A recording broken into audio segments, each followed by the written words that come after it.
When you're combining like terms, you're looking for terms where the variable is the same and it has to have the same exponent. It has to be raised to the same power. Only the numerical coefficient can be different.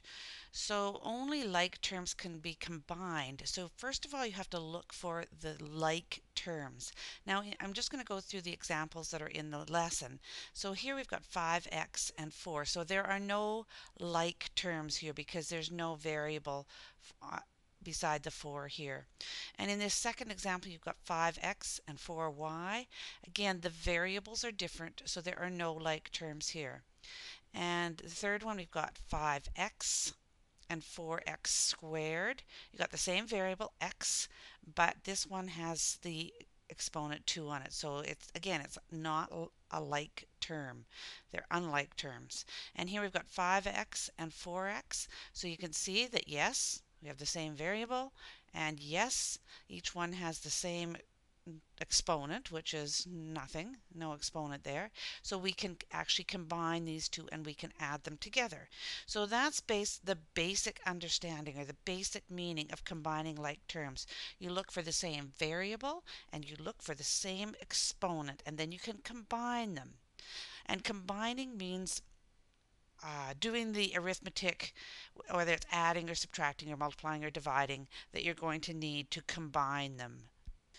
So we'll just go through a few examples and see where we can combine like terms. Now this first one, 2x plus 4x, you can see right off the bat that they have the same variable, x, and the same degree or the same exponent. So indeed we can add these two together, and we just add the coefficient like normal and we get 6x. So that one, again, we're looking for like terms.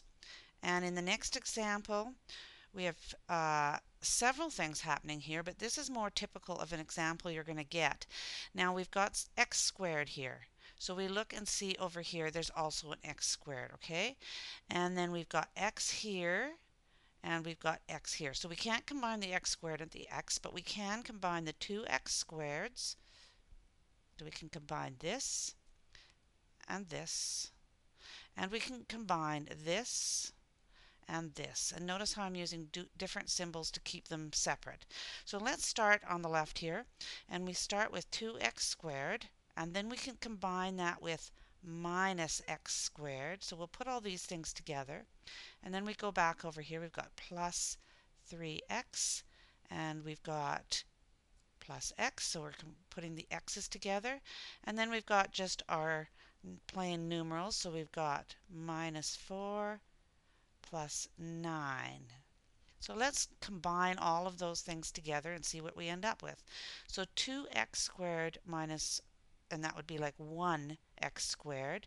So 2 minus 1 is just 1, or just x squared. And then we have plus 3x plus x, so that's like 3 plus 1, so that would be 4x. And then we've got negative 4 plus 9. So if negative 4 plus 9 would be 5, so we can add 5.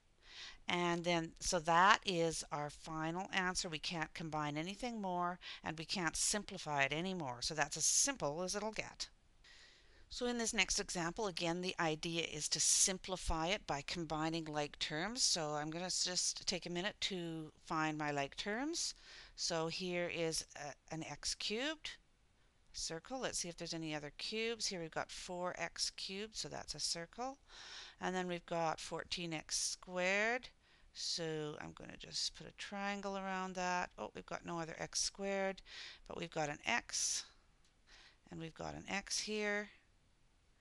And that's what we've got. So let's start combining. So we've got our 10x cubed, and we've got minus. We need to look carefully at the symbols here for minus, negative, and positive. So we're going to go minus 4x cubed. Whoops, I forgot the x there.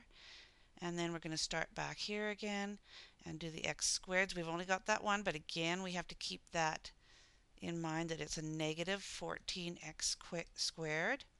And then we've got plus 3x, and we've got we've got a positive 4x over here, so we'll add that.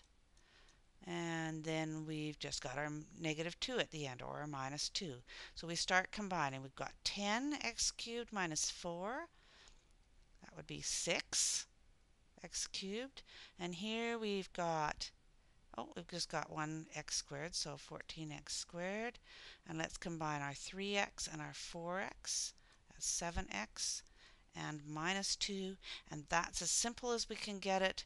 And so we have combined all our like terms. And here's the next term we're going to simplify. You can see we've got some different things happening here than previously. We've got brackets around this. So the first thing we're going to do is use our distributive property to eliminate these brackets. So in effect, you've got like a 1 here because we're multiplying it by 1.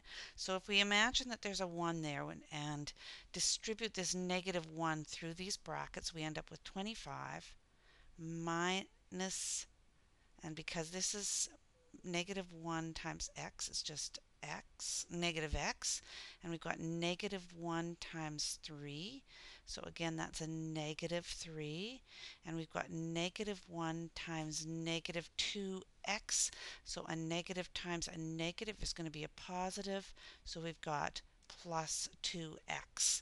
Now we can start combining our like terms. So we've got an x here, we've got an x here, whoops, so let's start combining those terms.